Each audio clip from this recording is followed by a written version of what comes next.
महिला आरक्षण बिल को लेकर घमासान जारी है।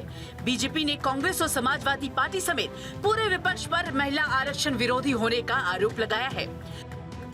वहीं आज नारी शक्ति वंदन बिल पर चर्चा के लिए यूपी विधानसभा का स्पेशल सत्र बुलाया गया।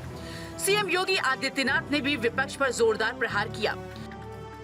सीएम योगी ने कहा कि लोकसभा में महिला आरक्षण संशोधन विधेयक सपा, कांग्रेस समेत अन्य विपक्षी पार्टियों के कारण पास नहीं हो पाया। सपा और कांग्रेस महिला विरोधी पार्टी है, इनकी मानसिकता महिला विरोधी है। नारी शक्ति वंदन अधिनियम संसद में गिरा और उसके बाद बीजेपी ने देश भर में इसे लेकर विरोध प्रदर्शन किया। विपक्ष पर निशाना बीजेपी साधती नजर आई। इनफैक्ट आपने वो तमाम तस्वीर देखी जब बंगाल के विधानसभा चुनाव में प्रचार प्रसार करने बीजेपी के तमाम बड़े चेहरे उतरे तो उन्होंने किस तरह से विपक्ष को घेरा। और आज इसलिए इसकी चर्चा हो रही है क्योंकि नारी शक्ति वंदन अधिनियम पर आज उत्तर प्रदेश में एक दिन का विशेष सत्र बुलाया गया। इससे पहले आपने देखा कि किस तरह से बीजेपी शासित राज्यों में भी यानी कि दिल्ली हो, हरियाणा, मध्य प्रदेश, इन तमाम जगहों पर विशेष सत्र बुलाया गया विधानसभा का और निंदा प्रस्ताव पेश किया गया, चर्चा हुई। लेकिन आज सीएम योगी आदित्यनाथ ने एक बार फिर से विपक्ष पर निशाना साधा है। आज इसी पर जनता की आवाज में हम चर्चा करेंगे क्योंकि आप देखिए जो नारी शक्ति है वो तमाम चुनाव में एक निर्णायक भूमिका निभा रही है। तो सवाल ये भी उठता है कि आने वाले समय में यानी कि उत्तर प्रदेश में 2027 के इलेक्शन में भी नारी शक्ति एक महत्वपूर्ण भूमिका निभाने वाली है। लेकिन उससे पहले आप ये रिपोर्ट देखिए और उसके बाद चर्चा की शुरुआत करेंगे। सबसे पहले तमाम जो गेस्ट हमारे साथ है उनका परिचय आपको करा देते हैं। हमारे साथ NP Singh BJP spokes person है, रंजिता सिंह सोशल एक्टिविस्ट हमारे साथ है, और रीना गुप्ता सोशल एक्टिविस्ट हमारे साथ है, वंदना चौधरी सोशल एक्टिविस्ट हमारे साथ है, गिरीश मिश्रा हिंदू स्कॉलर हमारे साथ है और उमेश योगी हिंदू स्कॉलर हमारे साथ है, अजय कुमार जर्नलिस्ट भी हमारे साथ जुड़ेंगे। तो देखिए तमाम गेस्ट हमारे साथ हैं, आगे भी मेहमान जुड़ेंगे। सर, सबसे पहले चर्चा की शुरुआत आपके साथ ही करते हैं। आज उत्तर प्रदेश में एक विशेष सत्र बुलाया गया। नारी शक्ति अधिनियम बिल जिस तरह से गिरा उसे लेकर विपक्ष को लगातार बीजेपी घेर रही है। क्या लगता है कि 2027 के उत्तर प्रदेश के विधानसभा के चुनाव में महिला शक्ति जो है वो निर्णायक भूमिका निभाएगी और इसीलिए ये जो पूरी तैयारी है? देखिए, महिला शक्ति पहले से भी निर्णायक भूमिका निभाती रही है, आगे भी निभाएंगी। बिना महिला शक्ति के कोई काम हो ही नहीं सकता। और जो विपक्ष जिस तरह से प्रोपेगेंडा अपना रहे हैं, जिस तरह से लोगों को बदनाम करने की कोशिश कर रहे हैं, जिस तरह से महिलाओं का विरोध कर रहे हैं, उनको नहीं करना चाहिए। इस देश में नहीं पूरी दुनिया में महिलाओं की शक्ति एक सबसे बड़ी शक्ति होती है। महिलाएं माता हों, बहनें हों, प्यार बेटियां हों, सबके बिना घर वहीं से चलता है और महिलाओं से ही घर चलता है, परिवार चलता है। एक महिला की शक्ति होती है कि कितना भी परिवार खराब हो उसको अच्छा कर देती हैं और अच्छे परिवार को खराब भी कर सकती हैं। महिलाओं की ताकत सबसे बड़ी है और महिलाओं का मान सम्मान भारतीय जनता पार्टी करती है। उससे पहले की सरकारों ने कभी महिलाओं के बारे में सोचा ही नहीं, चाहे कांग्रेस रही हो, चाहे सपा रही हो, चाहे बसपा रही हो। भारतीय जनता पार्टी एक ऐसी पार्टी है जो हमेशा महिलाओं का सम्मान करती है और आगे भी महिलाओं के लिए इस अधिनियम को लेकर आ रही है और इसको आज नहीं तो कल लागू करना ही पड़ेगा। भारतीय जनता पार्टी अपनी पूरी ताकत के साथ महिला शक्ति को आगे लाएगी और उनका साथ खड़ी होगी। सर, क्या दिक्कत है महिलाओं से आकर विपक्ष को? और अगर ये बिल जो पास नहीं हुआ, गिरा, आपने देखा कि देश भर में से लेकर बीजेपी की तरफ से प्रदर्शन किया गया। Actually, the BJP is the global-minded party, very open party, and I think the BJP want to bring and want to make this nation is really they want to make it developed and great. And without women empowerment, it's impossible. So what BJP want actually is not a politics. It is a practical, fundamental step for the development of the nation. But the other parties, what they're doing, they need to be opposite. Does not matter if the left want to do something just against the government. तो क्या जो ये opposition है, क्या इस चीज को वो नहीं समझ पा रही है? They want. Nobody is telling that they are against the women, but this in practically they shows they are against the women, and Modi ji and Bharatiya Janata Party, and especially Yogi Adityanath, my best friend in India, he's completely devoted and dedicated to develop the nation, and they know without empowerment of the women it's impossible, and that's they want to do. And I know that India is very developed now, very educated, and especially the girls and women are very aware and educated, and they know that who is the better for them and who's better for the nation and for the women. So the BJP is going to have a good benefit, and all the other parties who like Congress and SAPA and so on, many parties, they are against, they will have very bad future. I tell you, BJP is doing the wonderful job. Yes. तो BJP क्या इस चीज को समझ चुकी है उत्तर प्रदेश के election के मद्देनजर, और विपक्ष क्या इस बात को नहीं समझ पा रहा? आपको क्या लगता है? देखिए, दो चीजें हैं। अगर महिलाओं को सशक्त बनाने की बात आती है, हमारे यहाँ महिलाएं बहुत ही सशक्त पहले से हैं। जहाँ आवश्यकता पड़ी, अभी ऑपरेशन सिंदूर में लीड जो किया महिलाओं ने ही किया। महारानी लक्ष्मीबाई आवश्यकता पर लक्ष्मीबाई बनकर आगे खड़ी हो गई, ढाल बनकर लेकर के, तलवार लेकर के, अंग्रेजों से लोहा लिया। तो महिलाएं सशक्त हैं। हमारे शास्त्रों में दुर्गा, काली, जहाँ आवश्यकता पड़ी उन्हीं ने अवतार लेकर के राक्षसों का वध किया। ये महिलाएं खड़ी होंगी, और जिन लोगों ने ये वही दुर्गा काली बनकर आएंगी, जिन लोगों ने महिला सशक्तिकरण बिल का विरोध किया है, उन पार्टियों का वध यही करेंगे। इसमें दो राय नहीं है। अगर सरकार इनके बारे में सोच रही, इनको देखो, इनको सुरक्षा चाहिए, इनको आजकल ऑफिसों में देखे धर्मांतरण हो रहा है, उसके लिए इनको वहाँ भी ऑफिस में भी सुरक्षा चाहिए। ये रास्ते में आ रही हैं, वहाँ उनको सुरक्षा चाहिए। अगर सरकार इनके लिए कोई व्यवस्था कर रही है, विपक्ष को इस पर क्या आपत्ति होनी चाहिए? मेरी समझ से परे है कि जितनी विपक्षी पार्टियां हैं, ये क्या चाह रही हैं कि महिलाओं के विरोध में क्यों खड़ी हैं। इनका पतन होना निश्चित है। अभी 2-4 सीटें जो आई भी है ना, वो भी जाने वाली हैं। ठीक है, आज उत्तर प्रदेश में विशेष विधानसभा सत्र का आयोजन किया गया, और ये जो पूरा सेशन था उसका मुख्य फोकस महिलाएं, महिला सशक्तिकरण हो, शिक्षा हो, रोजगार हो, क्या सुविधाएं मिल रही है। और इसी बीच सीएम योगी आदित्यनाथ ने ये भी कहा कि जो सपा है वो रंग बदलते हैं, यानी कि आपने यहाँ तो कुछ और दिखा, आप कहते हैं कि हम महिलाओं के साथ हैं, लेकिन आपने लोकसभा में रंग बदल दिया। आप कैसे देखते हैं इस सेशन को, और क्या कहेंगे? इस सेशन को मैं ऐसे देखती हूँ कि जो भी आरोप अभी योगी जी ने लगाए हैं, वो मैं ही नहीं, मुझे लगता है कि देश के जितनी भी प्रबुद्ध स्त्रियां हैं, जो जागरूक स्त्रियां हैं, वो इस बात को साफ साफ देख रही हैं कि हमारे हक को किस तरह से छीना गया है।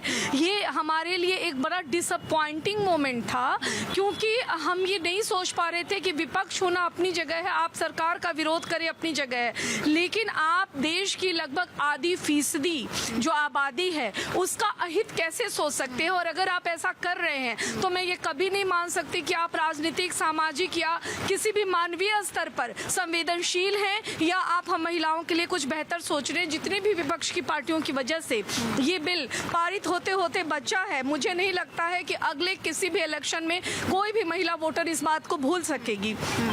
दूसरी बात क्या है कि एज ए सोशल एक्टिविस्ट मैंने तकरीबन मेरी 20 सालों की जर्नी है, बहुत यंग एज से मैं इस फील्ड में हूँ। तो जब हमें कभी भी महिलाओं से संबंधित कोई भी मुद्दा होता था, उनके साथ कुछ भी, वो जब विक्टिम होती थी तो इतनी मुश्किल होती थी, हम थाने में एकदम से गिड़गिड़ाते हुए खड़े रहते थे, हमारी बात सुनने को कोई तैयार नहीं होता था।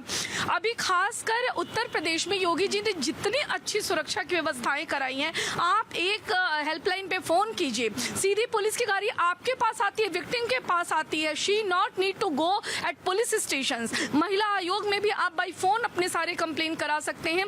तो महिलाओं को इतनी सहूलियत मिली है। देखिए, स्त्रियों को के लिए 2-3 चीजें बहुत मैंडेटरी हैं। तो फिर सवाल यही बनता कि विपक्ष को परेशानी क्यों?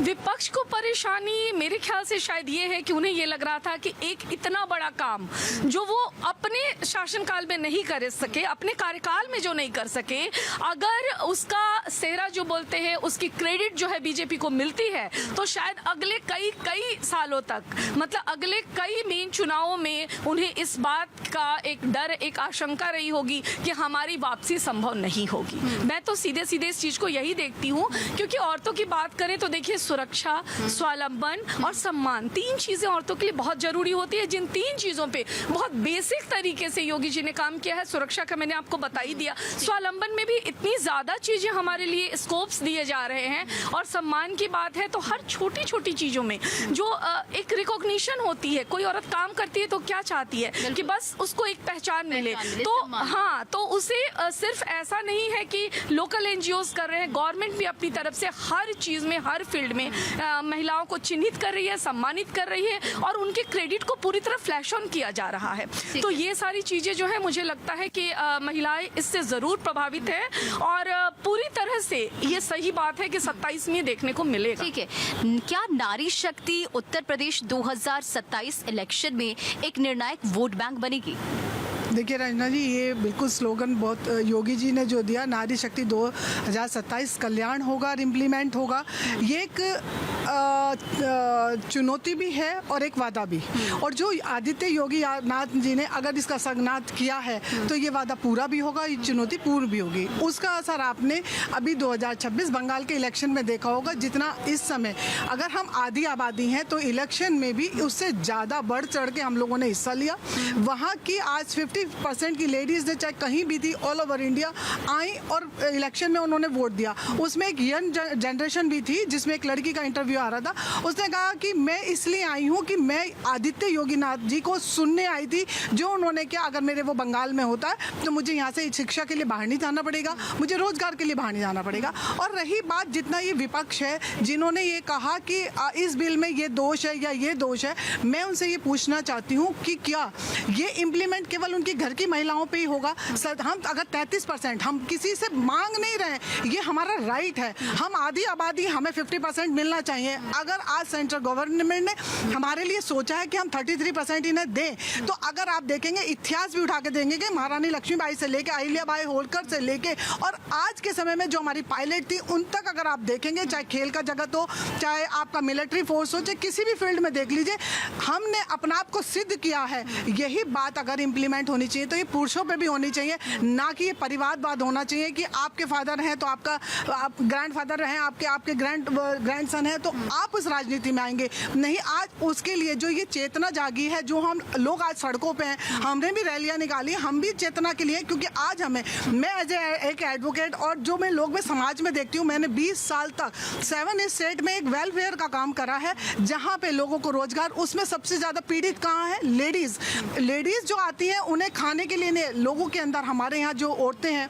उनके अंदर इतने गुण हैं, अगर आप उनको थोड़ा सा भी प्लेटफॉर्म देंगे तो वो उजागर होंगे। उसका अगर सीधा साधा अगर आप प्रमाण देखेंगे, आदित्यनाथ योगी जी ने जो यूपी में दिया, मैं ब्रॉन एंड बॉटअप यूपी की हूँ, जो हम 92 93 में दंगे देखते थे, स्कूल भी हम जा नहीं पाते थे, लेकिन आज का जो समय है, आज हम रात में गाड़ी ड्राइव करके भी निकल सकते हैं। यही नोएडा, पहले यही नोएडा हुआ करता था 2014 से पहले, और आज का नोएडा देखिए, आज आप सिर उठा के कहीं भी, और जो विस्तार हो रहा है और जो आज यहाँ पे इतना हब बना है आईटी का, उसका एक बहुत बड़ा रीज़न है क्योंकि यहाँ सिक्योरिटी, फैसिलिटी और पावर, तीनों चीज़ इम्प्लीमेंट हो रही है। और मैं तो चाहती हूँ जो ये 27 में योगी जी ने जो अगर वादा मंच से किया है, तो आपको नारी शक्ति डिसीजन पावर में भी देखती नजर आएगी। ठीक है सर, विपक्ष तो ये आरोप लगा रहा है कि जो बीजेपी है वो नारी को नारा बनाकर राजनीति कर रही है।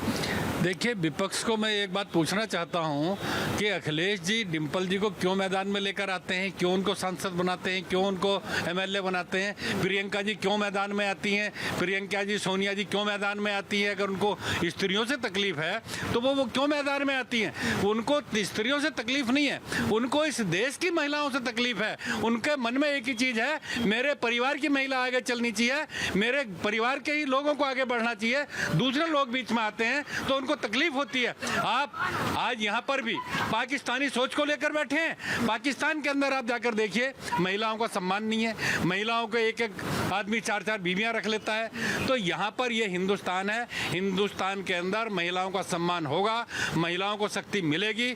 महिलाओं की शक्ति के बिना देश कभी आगे नहीं बढ़ता। इसीलिए पाकिस्तान पीछे है, इसीलिए आज भी वहाँ भूखे मरते हैं कि वहाँ महिलाओं का सम्मान नहीं है। हमारे देश के अंदर महिलाओं का पूरा सम्मान है, सम्मान रहेगा और महिलाओं का ये आरक्षण मिलकर रहेगा। भारतीय जनता पार्टी अपनी बात को पूरा करेगी। योगी आदित्यनाथ जी के अंदर एक खास चीज है, उन्होंने जो कह दिया वो करते हैं, अपनी बात को पलटते नहीं है। अगर उन्होंने कहा है कि महिलाओं को आरक्षण मिलेगा, महिलाओं को शक्ति मिलेगी तो मिलेगी, कोई रोक नहीं सकता उसको किसी तरह से भी। आप देख लीजिए, इसी नोएडा की बात करें, पूरे प्रदेश की बात करें, 10 साल पहले किडनैप होते थे, अपहरण के लिए जाते थे, लूट मार मचाई जाती थी, महिलाएं घर से निकल नहीं सकती थी। लेकिन आज जब से योगी आदित्यनाथ जी आए प्रदेश की दशा ऐसी सुधर गई है कि आज प्रदेश का नाम देश में ही नहीं पूरी दुनिया के अंदर आज प्रदेश का नाम होता है। योगी आदित्यनाथ जी का नाम पूरी दुनिया के अंदर लिया जाता है, उनके बुलडोजर का नाम पूरी दुनिया के अंदर लिया जाता है। जिसने रेप किया अगले चौराहे पर उसको गोली मार दी जाती है, जिसने छेड़छाड़ की अगले चौराहे पर उसको लंगड़ा कर दिया जाता है। ये योगी आदित्यनाथ जी की ताकत है, जिन्होंने इस देश के अंदर ताकत बनाई है। मैं महिलाओं का सम्मान करता हूं, भारतीय जनता पार्टी सम्मान करती है और उनको शक्ति मिलेगी, कोई रोक नहीं सकता। रीना जी क्या कहना चाह रही थी आप? मैं ये कह रही हूँ कि अगर विपक्ष को ये लगता है कि महिलाएं आ जाएंगी और उनका जो अस्तित्व है वो खतरे में होगा, अगर आप देखेंगे हमारे गीता ग्रंथों में भी है, जब हमारे ऊपर देवताओं के ऊपर राक्षसों ने अगर वार किया था तब भी दुर्गा जी को ही पैदा करा था। दुर्गा जी के इसीलिए 10 हाथ हैं क्योंकि नारी के अंदर इतनी शक्ति है, एक समय में वो 10 काम कर सकती है। और रही बात, मैं प्रियंका वाड्रा की भी बोलना चाहूंगी, उन्होंने लखनऊ से आह्वान करा था, मैं लड़की हूँ, लड़ सकती हूँ। तब लड़कियों ने भी उनको जवाब दिया था कि केवल आप अपने लिए लड़ सकती हैं, जिस समय जरूरत होती तब आप प्लेटफॉर्म पे नहीं होती। रही बात मुलायम सिंह यादव की, चाहे अखिलेश यादव की, चाहे डिम्पल यादव की, अगर एक परिवारवाद चला रहा है, लालू यादव ने भी जब सीट गई तो अपनी वाइफ को बना दिया। क्या आपके किसी भी पार्टी के अंदर ऐसी कोई नारी नहीं है जिसका कोई बैकबोन नहीं है, उसको आपने मेन पटाल दिया? ये करता है सेंट्रल गवर्नमेंट में बैठी हुई बीजेपी पार्टी। उन्होंने देखे सुषमा स्वराज है, उनको बिठाया, आपकी फाइनेंस मिनिस्टर है, उन्हें बिठाया, और आज जो हमारी मुर्मू जी हैं उन्हें लेके आए, और आज रेखा गुप्ता है, उनकी कोई रीढ़ की हड्डी नहीं है। आज जो रेखा गुप्ता जी दिल्ली में जो काम कर रही हैं, बिल्कुल उन्होंने भी बिल्कुल पच्चीनों पे चलने लगी हैं योगी जी के। और योगी जी का शासनकाल मैंने भी 4 साल देखा है, हमने बदलती तस्वीर देखी है गोरखपुर में, पहले क्या था और क्या नहीं।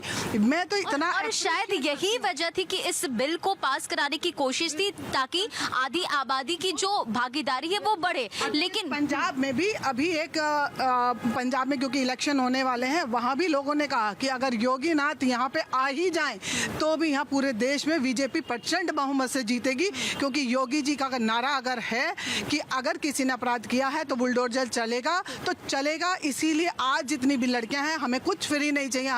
हम आज मैं आपके मन से कहती हूँ, लड़कियों की तरफ से कहती हूँ, सारी अपनी अपनी कौम की तरफ से कहती हूँ, हमें कुछ फ्री नहीं चाहिए। हमें केवल अपनी अस्तित्व दिखाने के लिए एक पटल चाहिए और हमें सुरक्षा चाहिए, केवल अधिकार चाहिए। हमने किसी से भीख नहीं मांग रहे, 33% की हमारा राइट है जो कि हमें यहाँ इस पटल से चाहिए और जो कि हमें मिलेगा। अगर 27 में आह्वान हुआ है तो मुझे बहुत खुशी है कि इस पटल से अगर होगा तो बहुत जल्दी हम लोग डिसीजन पावर में आपको सीटों पर नजर आएंगे। महिलाओं को हमेशा से थर्ड और सेकंड सिटीजन के रूप से जो है देखते हैं, लेकिन जो डेवलप्ड कंट्री हैं वहाँ पर महिलाओं की जो सिचुएशन है, जो कि हम यूरोप से आए हैं, यूरोप में रहते हैं, तो वहाँ पर देखिए पूरे यूरोप की जो डेवलप्ड सिचुएशन है वो बेस्ड ऑन वुमेन एम्पावरमेंट है। और इंडिया में जो ये फांसीवादी सोच है, जो ये सोच है कि womens are second citizen, that is very unfortunate. कहा ये जा रहा है कि महिलाओं के को लेकर राजनीति हो रही है। बिल्कुल, मेरा नाम वंदना चौधरी है। मैं बता दूं आपको, जब भी कह रहे 33% ये परसेंट,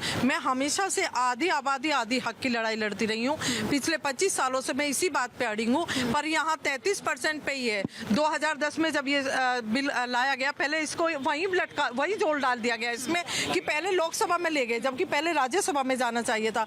उसके बावजूद अब नारी वंदन, नारियों को एक लॉलीपॉप दे दिया कि आप इसे अभी एंजॉय करो। अगर आपको लागू करना ही है किसी किसी भी पार्टी को, सत्ताधारी को, तो उस पार्टी को तुरंत लागू करिए ना। परिसीमा, जनसंख्या, ये सब लगा के इतनी सीट होंगी तो 33% दिया जाएगा। 33% भी इसलिए क्योंकि सीटें बढ़ जाएंगी तो अपनी महिलाओं को और आगे, राजनीतिक जो नेता लोग हैं, जो राजनीति में सत्ताधारी पार्टियां कोई भी हो, वो ये चाहते हैं हमारा ही कब्जा रहे। जब महिला की उनकी सीट आ जाएगी, इसमें भी जब ये कोशिश की गई तो विपक्ष को परेशानी क्यों हुई? विपक्ष को पहले ले आते ना, अब कर दो ना लागू। विपक्ष तो कह रहा था कि हम साथ हैं, हम तो साथ हैं। आप आज से लागू कर दीजिए ना परिसीमन पर, उस पे क्यों लटका रहे हैं? जो अभी मैडम कह रही हैं कि अभी ले आइए, लागू कर दीजिए। पहले एक प्रोसेस होता है, खाली प्रोसेस। मैडम सुनिए, पहले एक प्रोसेस होता है। जब 2010 से चल रहा है, आपको यही नहीं पता कि जब ये जनसंख्या गणना होती है उसके बाद उसमें होता है। अब 2000 जब इमरजेंसी लगी थी तब इंदिरा गांधी ने 25 साल के लिए परिसीमन जो है उसके लिए बंद कर दिया था। जब 2001 में आपके प्रधानमंत्री बने थे, अटल बिहारी वाजपेयी जी बने थे, तब भी कुछ ऐसी अड़चनें थी क्योंकि हमारी बहुमत में सरकार नहीं थी, सेंट्रल गवर्नमेंट की, तो उसकी वजह से उन्होंने 25 साल कर दिया। अब ये 2026 आया, मैडम को ना पता हो तो मैं क्लियर कर दूं, 2023 में 2023 में पास हो चुका, नारी वंदन के पास तो हुआ, लेकिन इम्प्लीमेंट करने के लिए राज्यसभा लोकसभा में बराबर का बिल पास होना चाहिए जब आपका वो कमीशन होता है। पहले जब कमीशन करने के लिए अगर मैडम उसमें इम्प्लीमेंट किया गया तो वोटिंग तो सारा जो इसमें पार्टीज में लोकसभा में बैठते हैं, जो राज्यसभा में बैठते हैं, उन्हीं लोग की तो वोटिंग होगी ना, सबकी सहमति होगी। और रही बात इनकी लॉलीपॉप देने की, मैं तो कहती हूँ कि कम से कम सेंट्रल गवर्नमेंट ने सोचा तो हमें लॉलीपॉप भी देने के लिए, कम से कम आपने तो वो भी नहीं सोचा। आपने अगर उदाहरण देखे, लालू यादव, उनके ऊपर चारा घोटाला लगा तो वाइफ को लिया, चला वही रहे थे सत्ता। यस, एंड जस्ट मेन जैसे अखिलेश यादव ने अपनी वाइफ को लिया तो चार्ज लगा तो अपनी वाइफ को लिया, केवल उनकी घर। जब उसके बाद में प्रधानमंत्री कांग्रेस में बने तो उन्होंने सोनिया गांधी उसको लीड करती रही। उसके बाद भी अगर इन्हें मैडम को ये लगता है तो ऐसी जो लेडीज का ही कार्य करती है, काटती है, तो आदमियों को दोष ना देके अपने ही करना चाहिए। ये खुद उनको बढ़ावा दे रही है इस बात के लिए। सर, आपको क्या लगता है कि उत्तर प्रदेश में ग्राउंड पर क्या स्थिति आप देख रहे हैं? क्योंकि हम लगातार देख रहे हैं कि महिलाओं को लेकर लगातार काम किए जा रहे हैं। आपको क्या लगता है कि क्या वास्तविकता क्या है? देखो, भारतीय जनता पार्टी की सरकार माननीय मुख्यमंत्री योगी आदित्यनाथ के नेतृत्व में महिलाओं के लिए जिस मजबूती से खड़ी है, प्रदेश की सारी महिलाएं भाजपा सरकार के पक्ष में, डिम्पल यादव भी वोट करेंगी भारतीय जनता पार्टी को। प्रियंका गांधी भी अगर यूपी से वोटर है ना तो वोट नहीं करेंगी भारतीय जनता पार्टी को। ये तो उनका देखो, राहुल गांधी जब डगमगाई सत्ता कांग्रेस की, प्रियंका गांधी लेके आए। जो सपा के जो पदाधिकारी हैं या सपा जो पार्टी है, सपा एक महिला की रक्षा के लिए डिम्पल यादव को मुसलमानों ने क्या क्या नहीं बोला। एक वोट की राजनीति के लिए डिम्पल यादव के पक्ष में एक शब्द नहीं बोल पाए मुसलमानों को, है ना। वो पार्टी महिलाओं की रक्षा क्या करेगी, उनकी सुरक्षा की क्या बात करेगी, है ना। मुलायम यादव कहते थे लड़के हैं गलती हो जाती है, वो पार्टी महिलाओं को सुरक्षा देगी। ये बिल इसीलिए गिरा, वो नहीं चाहते महिलाओं को सुरक्षा मिले। ये महिलाएं आगे बढ़ के अपना अधिकार छीने, ये छीनेंगी क्या करके, अबे छीनेंगी, ये चीज छीनना कहते हैं।